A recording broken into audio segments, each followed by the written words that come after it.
Hello, and welcome back to Closings and Cuddles. My name is Karen Barrios, and today I'm here with my co-host, Ray Barrios.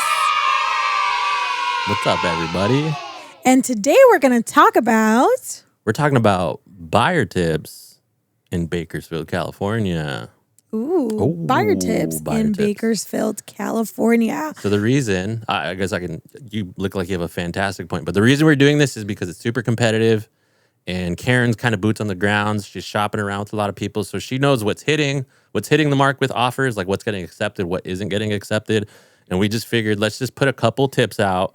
So those buyers who are kind of a little discouraged right now, their spirits may be a little low because they're getting every offer shot down. Mm-hmm. We wanted to give a couple tips so that they can get their next offer accepted. That's the goal in mind. And we have a bunch of tips just because we've seen so many offers go through. Yeah, we're going to narrow it down to a few tips for you. And we want to make sure that we are encouraging you, empowering you, and equipping you to be a great qualified buyer. Before that, though, I wanted to bring up just for everybody to know and how many properties are currently on the market. No market stats. How many properties have come in the market in the last 30 days, and what's the most expensive and highest property. I'm just gonna share those stats first. Share those stats. So if you want to skip to the, maybe we'll do chapters on the tips, but don't skip. You watch those stats. They're important. Here's the stats for Bakersfield, California. There is currently 441 properties on the market. Active listings. Some of them may be under contract. Some of them may be pending, but overall active listings or and accepting some backup offers. In the last 30 days, we've had 252 properties go on the market. That's a lot of properties. Mm-hmm. And I just thought it would be so fun to share with you the lowest property in Bakersfield and the highest property you could purchase in Bakersfield. The lowest property is a 2-bedroom, 1-bath, 936 square feet property, and this is in the single family residence. It's a fixer for sure. Or is it a condo? It's a house. Single family, okay. And it's a fixer for sure. Like you want to invest in this one.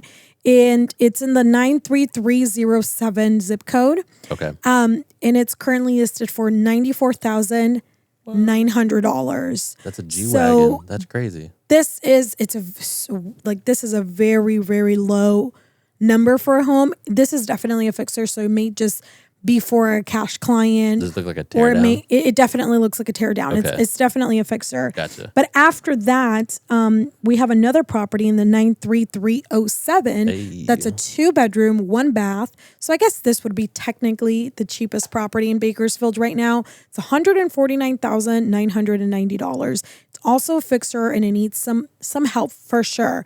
But it's only been on the market for how many days exactly? Well, it's been on the market for a while, actually, 152 days. So it definitely needs some work. So It looks like you may be able to get some manufactured homes in the 150s, some fixers in the 90,000s, which is still pretty killer. That's low. And if you're looking to know what just the highest, what's the highest? The highest properties, there is currently one property in the 93307 zip code that is selling for $5,300,000. Oh my God! In Bakersfield? In Bakersfield, let me see how. This is a 7.37 acre lot, and it looks like it's 2 parcels. What year? And it needs to be rezoned and developed. Whatever that means. You can't live on it. They don't really have a lot of information. It's been on the market for 95 days. So, okay, maybe this is not a home. This is just 2 parcels. And this sometimes agents don't correctly do it. But this is a home. It's been on the market for 36 days. Just legit got listed? Okay. This is a legit listing. It's listed for $3 million. Oh my God! and $700,000 In Bakersfield? In Bakersfield. Oh, This is my in the goodness. 93314 zip code. Gotcha. It's an 8-bedroom, 9-bath, 9,301 square feet inside living space. 9,000 square feet. That's a mansion. That's What a year was mega it built? mansion. This property is on 2.4 acres, and this is, let me tell you exactly how big. 1960s build. This when was it built? property was built it's in a cul-de-sac. What is going on? Why can't I find the year? Hiding it from you. It's hiding it from us. It's a 2013 build. Oh, wow. It's a newer house. It's a newer property. It's a Okay. newer property. Yeah. Really beautiful, has really wonderful light up pools and really high ceilings, exposed beams. I'm It just like, has who- a library color coordinated. Who builds these houses? 9 bedrooms. Wow, that's ginormous. Well, the reason why we're sharing this is because if you're looking for a mega mansion, Bakersfield may be just right for you. If you're looking for seriously. a fixer, and but really, majority of the time, we're working with buyers that are looking in the 300s, Bread and butter price 400s, points. Yep. 500s. We just went under contract. Great couple, right under 500,000. So I'm so excited to be sharing that with you guys soon.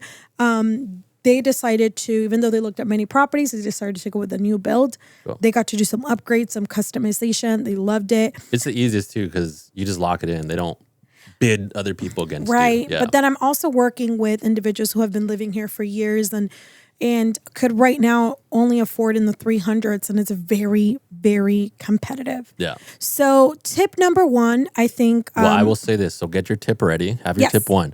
I will say right now, the only people buying houses are the cream of the crop. It's the most qualified people. It's people with above 700 credit score. It's people that have either dual income over 150,000 or they're making 150,000 by themselves. They have a high salary. It's really the most. It's like the top 10% of buyers are the people that are getting into houses right now in the competitive markets. Some markets in the U.S. are struggling a little bit. They're on the decline. Bakersfield's not one of those. LA is not one of those. I think the Bay Area might be struggling a little bit. For the most part, California cities are doing exceptionally well. Mm-hmm. And the only people getting into properties, because there's so little inventory, it's the cream of the crop. Yep. It's the most qualified of the qualified individuals.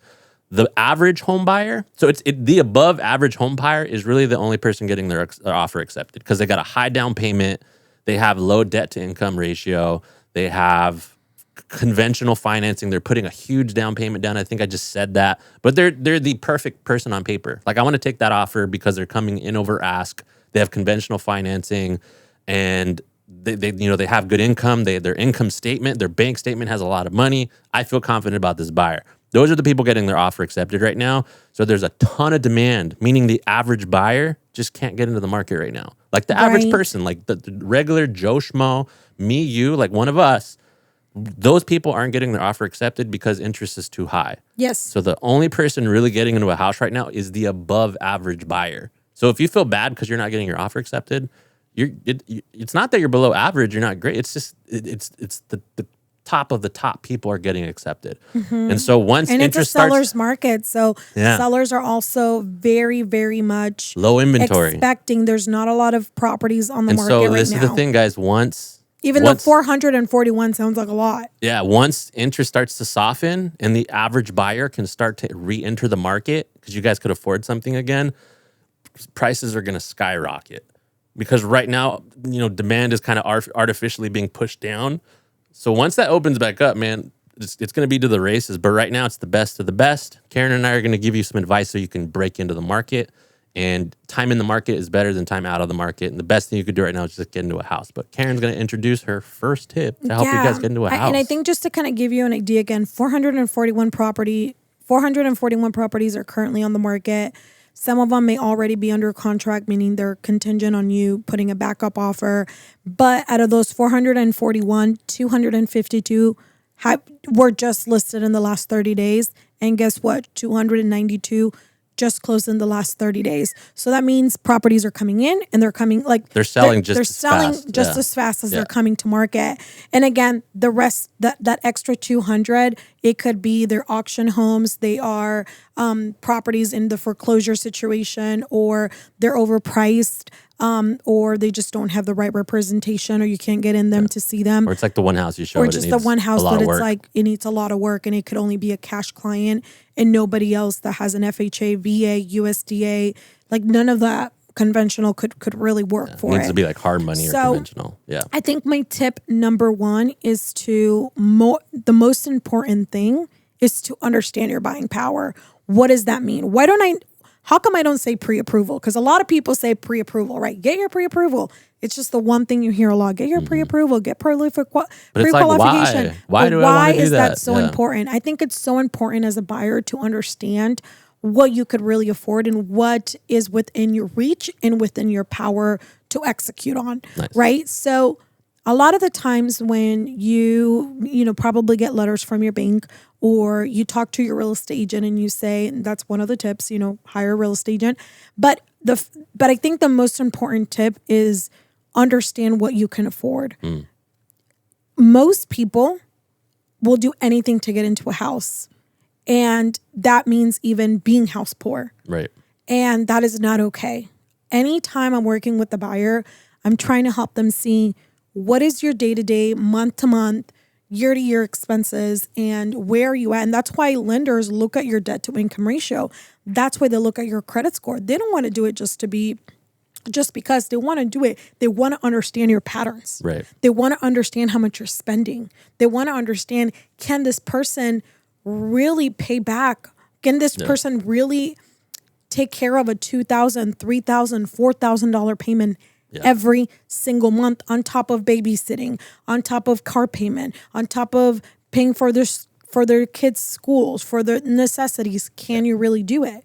Because if the answer is you can't, it's risky for them and they don't want to lend you any money. So buying power is just so important because it's so much more than you getting a pre-approval and a lender saying you can afford $500,000 or you can afford $300,000 or you can afford $400,000. Anybody could afford $1 million if they have the right income and they have the right habits, right? And the right credit score. But does that mean that every single month they want to spend that much? Right. So for example, if let's say a lender, let's say one of your banks sends you a statement saying you can qualify for a mortgage, and they send you a pre-qualification for $300,000, or you're online and you're like, I'm just curious to know, and it populates this pre-qualification of $400,000. That doesn't mean that that's what you should buy.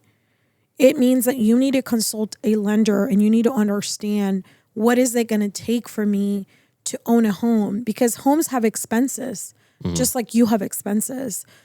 And most properties here, especially if you're looking at new construction, you have to consider solar.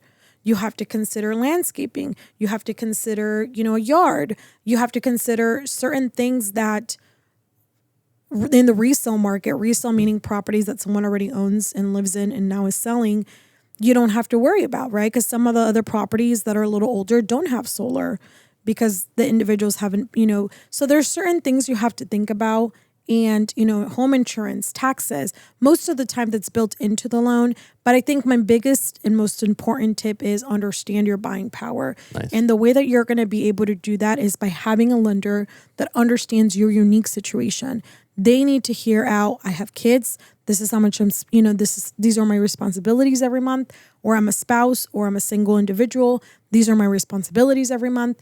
They need to know about everything to be able to help you qualify and design the best situation for you. Good plan, yeah. So I think your buying power is so much more than a pre-approval. A pre-approval is important because you want to be able to show the seller that you're qualified and that you're ready and able to purchase that property.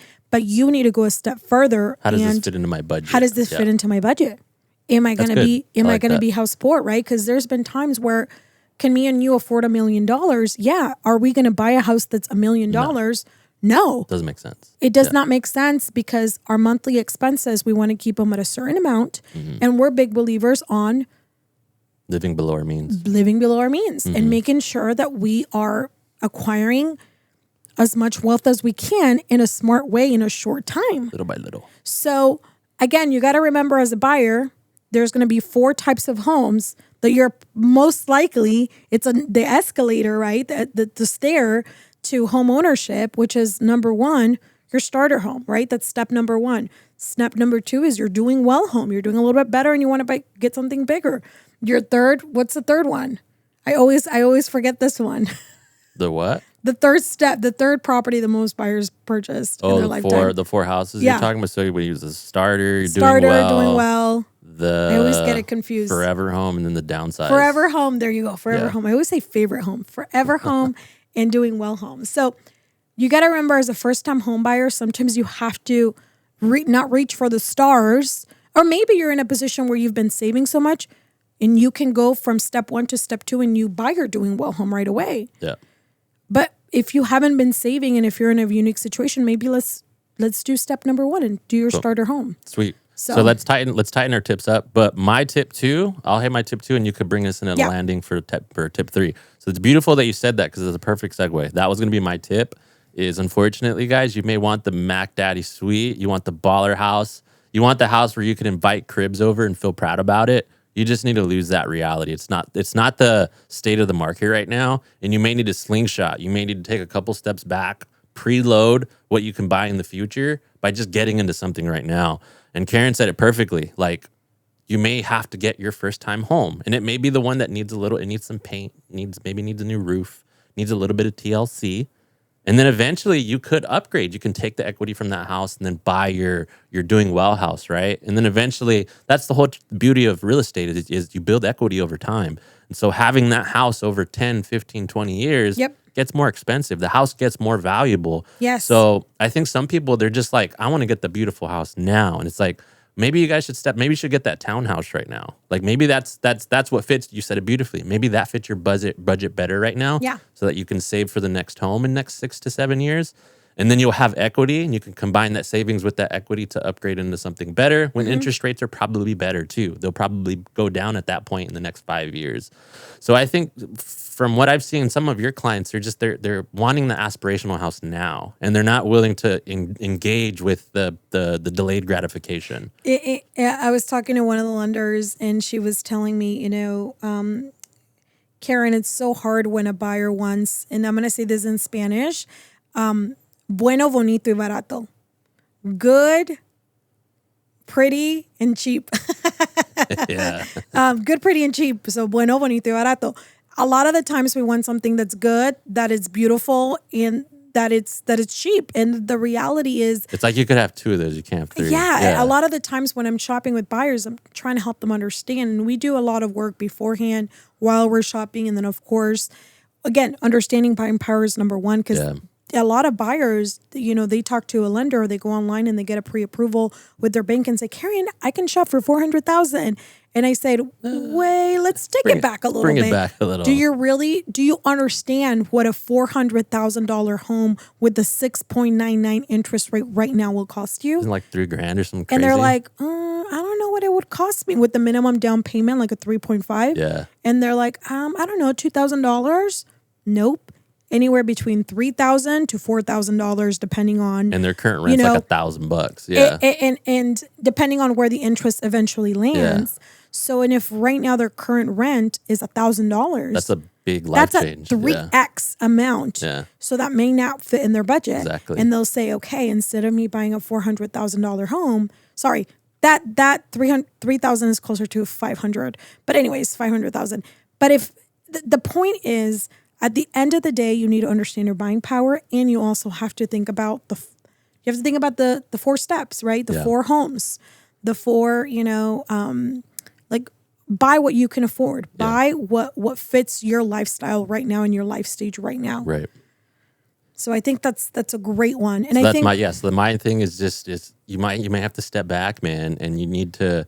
Believe me, I wish I bought my house when I was 20. I wish I bought it when I was 18 and it was so much cheaper, but it's not the reality. And so I even had to start slow. We had to start slow. And now we're growing into larger homes where it's like, we can have a bunch of kids and live that lifestyle. But we're doing so slow because we don't want to stretch ourselves now, because we want to save and invest in other things. Yeah. So that was great. Yeah, I think those two go hand in hand, really. They really do. And you could bring us into a landing for your last favorite tip. I know this is going to seem a little bit crazy, but be faster than anybody else. Oh. And right now in a seller's market, in a market that's moving this quickly, as soon as a property goes on the market, there's multiple bids, or it's very, very popular, especially when they're priced well. You got to be available. You got to be flexible. If your agent tells you this is going to go today, quick. you need to listen. Yeah. There's a couple times with some of the buyers, they're like, oh, Karen, I just feel rushed. I just feel like I love the house. But I don't know. Let me think about it. It's already under contract. And then they call us tomorrow. I want to put my offer. It's already under contract. And it's under contract. So when it's a seller's market and the market is moving at such a pace, you need to pivot with the market. You need to be in flow with the market. You need to be faster than any other buyer. Yeah. If you're wanting that $325,000 home, because guess what? That is a big, you got to think about it like anything. There's going to be more individuals that could afford in the threes, in the low threes, mid threes, even high threes than in the fours and the fives. Or that person with the $3 million house. Or it just, it's the pyramid, right? At some point, it's just, it's fewer and fewer people. Fewer and fewer people. So there's a lot of people are still surprised at the fact that I was just talking to a client. They have a home in the East Side. They've been living there for years. Beautiful, beautiful couple. We love them. And Isabel called me. She was one of our clients, and we sold one of their homes. And she calls me and she said, hey, Karen, I need some help with this, that. And then I told her, yeah, I'm working with the client. And she's like, how are the houses right now? And I told her the price points. And she was just like, what? In Bakersfield? And sometimes I'll put TikToks up and people are like, in Bakersfield? Yeah, in Bakersfield. Like, oh, it's a ripoff. It's in Bakersfield. It's too hot. And I'm just... It's like, sure, dude. Do you want to go to Santa Clarita where a 2-bedroom, 2-bath, 1,500 square feet is $800,000? Forget that. Yeah. It's crazy. Everything's in the millions there. So of course there's a lot of people transplanting here. So you have to be fast. Yeah. You have to be available. And I will say so this is a good tip. So a lot of you guys, I think Zillow is hands down. I think it crushes every other IDX like search, like real estate search portal. And a good tip is in the listing on the right side, when you click on a house you like, just beneath all the details, there's a little thing that says how many days on market it's been, how many people have looked at it, and then how many people have liked it. And then it'll also give you a designation like this house is going to sell 95% faster than everything else in the neighborhood. Mm-hmm. If that house just posted, and you're like, that looks like a good house, I want to go check it out. And when you see that house, it's only been on the market for 2 hours and it already has 46 likes. If you don't have your offer in by that weekend, someone else is going to buy it. I can call it already. So just look at those numbers. If it's like 2 days on the market, it already has 100 people that liked it, there's a good chance it's already going to go under contract that week. And if you got to be like, I need to consult with 5 people to make sure this is a good buy, you're going to lose the house. It's that simple. I mean, in the last 7 days, already 64 buyers have become homeowners here in Bakersfield. That's not that many. 7 days in the last week. That doesn't seem like a lot to me. That's how little houses there are. It's insane. Yeah. And you just got to remember. Like, really, think about it. There's 700,000 people here and only 64 moved in. That's crazy. There's not enough inventory. Yeah. There's not enough homes. And one of the reasons is I just had a consultation today with the seller, with a homeowner. They're looking to buy a house, but their biggest fear is, Karen, if we sell this house, we understand that we're going to sell it for top dollar. We're afraid we're not going to be able to get an equivalent home or something better because there's not enough homes. Probably won't. I think that's a safe assessment. And it's one of those things where they have to really consider, what is it that they want? What's your next chapter? Yeah. We're here to get you to your next chapter. If your next chapter is to become a homeowner, let's figure out where you fall and in the ladder, right? Are you a first-time home buyer and maybe, you need to buy your starter home. Right. And you need to, instead of you buying something in the 400s because you can get approved for it, you buy it in the 300s, right? Or are you now in your second career? So this is why it's important to scale back. Because if you see that price and it says 310, you're qualified for 310, the house isn't going to sell for 310. It's going to sell for 315, 316. Yeah, that's another thing too you got to remember. In a seller's market, when a property is priced right and there's a lot of people that are engaging with it, and there are a lot of people that are interested, it's going to get bid up. It's going to go up. And that's what I tell a lot of my clients. They're like, "Oh, Karen, this is in my price point. I want to go see this house at 330." I'm like, "No, your max is 330." Yeah. So that means we got to look at 290. Boom. That's what I was going to say. 300. Yeah. Because that's going to be. Because this is the strategy. Your max is 330. You see a house for 300. You come in at 312. You lock in the escrow.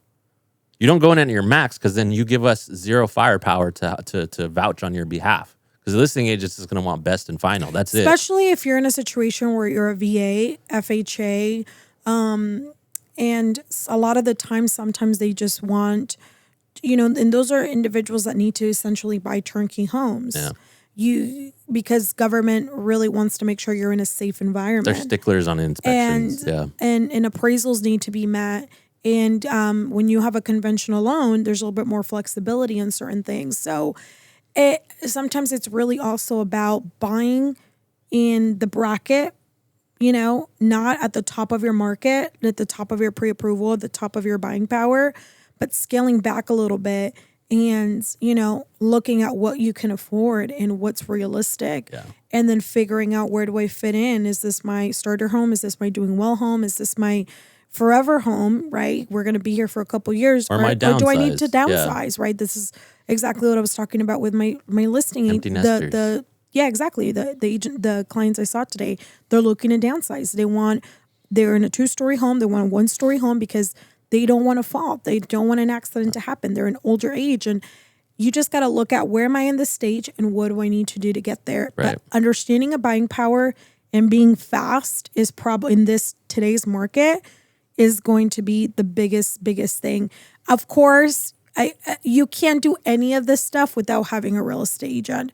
If you are trying to do this on your own, you're going to be a fish, outside of the little water bowl, and you're going to struggle, right? And that's exactly, some of my clients are like, "We want new construction." I'm like, make sure I'm there with you, because you need to have those as an agent, they're going to respond different to me than to you as just a buyer. Yeah, some of those the new build, man, they're salespeople. Like, they'll try to get you to sign anything. They're great salespeople, and that's why they're there. They're there to represent the builder, and they're there to get top dollar for every single build. Like, you'll walk in wanting to look, and it's like, I just walked out and bought a house. Like, what the heck they're happened? good. They're good. So you just have to make sure you have the right team advocating and supporting you get to the next chapter. Yeah. So I think the biggest tip of them all, have a great real estate agent that supports you.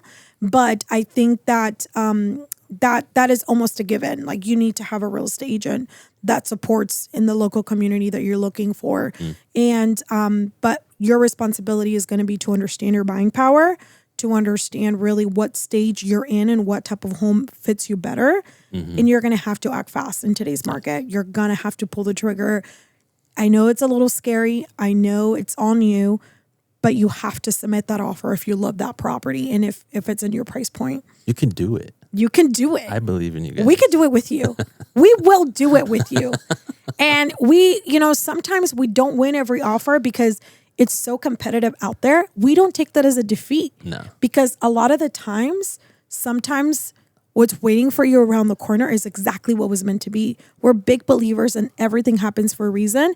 And we understand that sometimes, things happen not the way that the buyer wants it to happen. I know there's been times where a buyer tells me, "Karen, I just don't want to put another offer because my offer just got denied. I'm an FHA and they wanted conventional only." And I'm telling them, there's nothing you can do about that. It's out of your control. That's out of your control. If they wanted conventional because they didn't want to risk this wooden fence to be called out by the FHA appraiser, we can't do anything about that. This wasn't the right home for you. Sure enough, we found another property for them. So just hang in there. For all those buyers that are deciding to work with us, that have found us in our social media, thank you. We would love to stay in touch with you. If you found us through YouTube or whatever other platform, we're excited and we're here to support you. So yeah, guys. So thanks again for tuning in. These really are like our top 3 tips. And I think if you follow them to a T, you will get your offer accepted. You're going to get your offer accepted and your expectations are going to be managed. So understand your buying power, understand where you're at and the buying process. What stage is important for Speed you? the lead, baby. Got to have speed on that Yep. offer. But thanks again for tuning in, guys. We'll catch you in the next one. Bye. Bye.